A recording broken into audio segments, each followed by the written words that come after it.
Zlatan Ibrahimović. Born to a Bosnian father and a Croatian mother, he is a second-generation immigrant in Sweden and one of the finest footballers to define the early 21st century. His position was centre forward. Possessing a winner's mentality and natural leadership, refined technical ability, and extraordinary physical strength, he truly embodied the perfect balance of mind, skill, and body, a complete striker.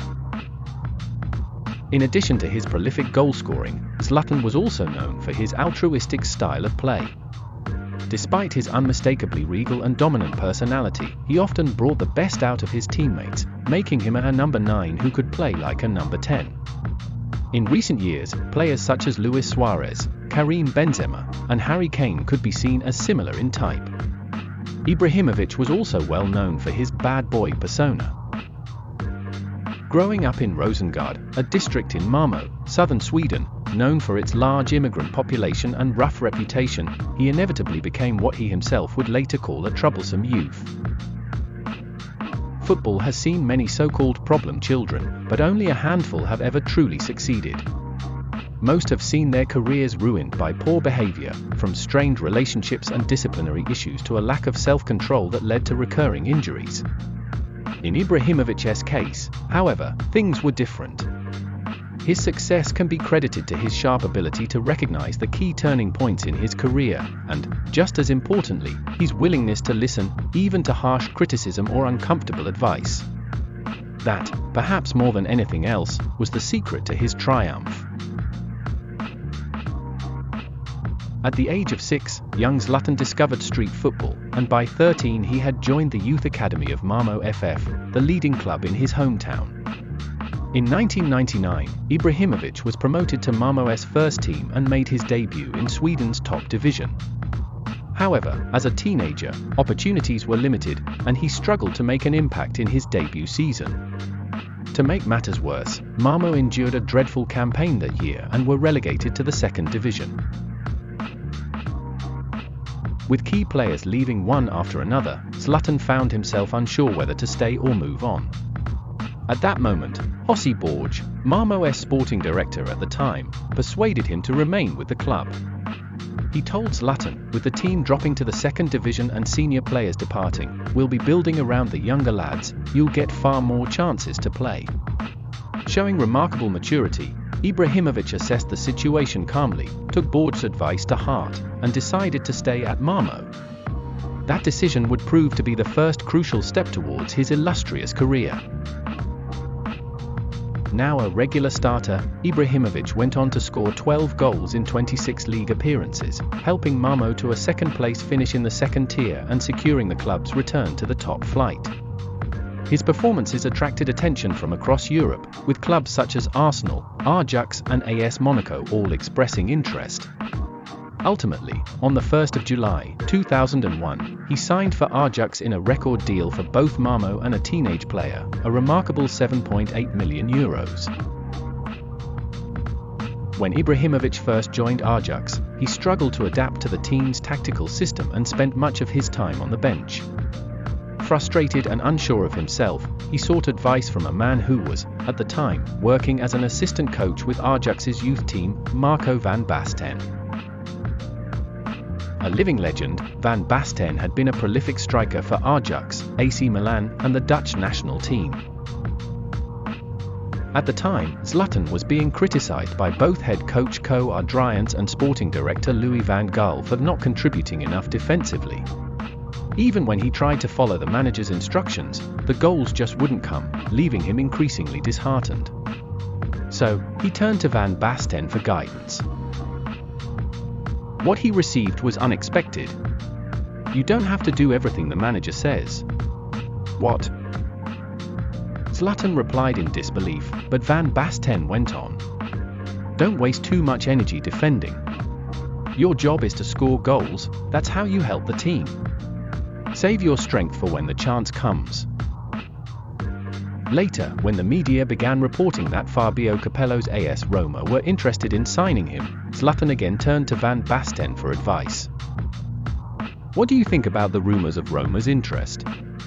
Do you think I could make it there?" Van Basten answered, "It's better for you to stay at Ajax for now.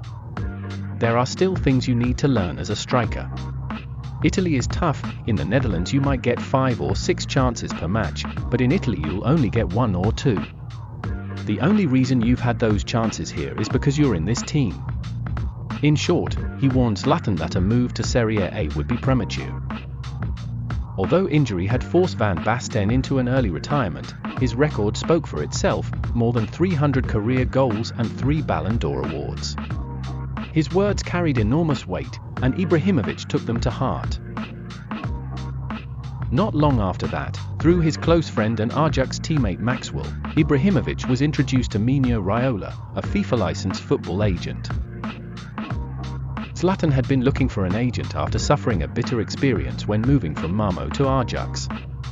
Being young and inexperienced at the time, he had ended up at a significant disadvantage in the terms of his contract.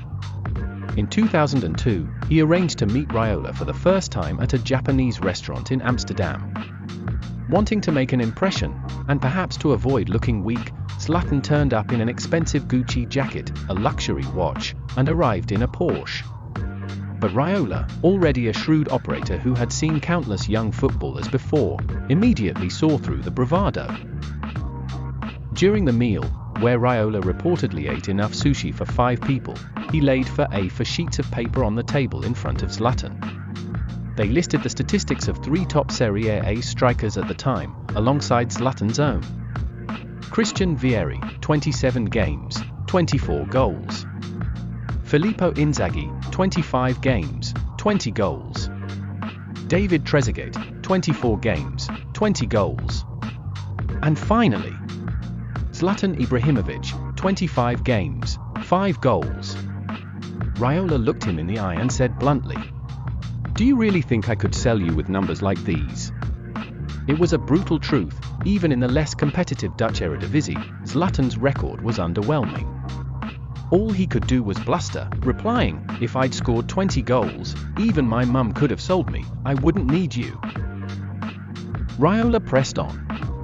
"If you want me to be your agent, you'll do exactly as I say. If you truly want to become the best player in the world, sell your watch, get rid of that Porsche, and train 3 times harder. Your stats are rubbish." The words hit Zlatan hard.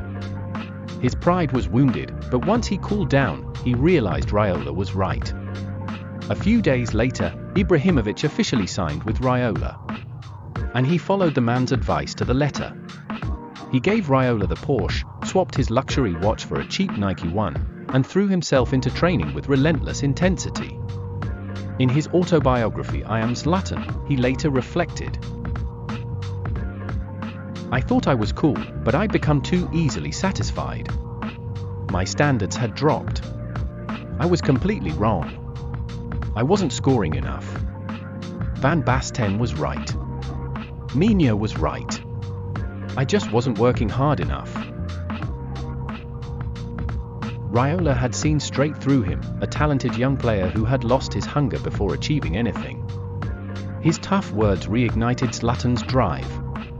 And soon, the results began to show. In the 2002-2003 season, Ibrahimović scored 13 goals in 25 league appearances, proof that his long-dormant potential was finally beginning to awaken. One of Zlatan Ibrahimovic's greatest strengths, in my view, is his ability to listen.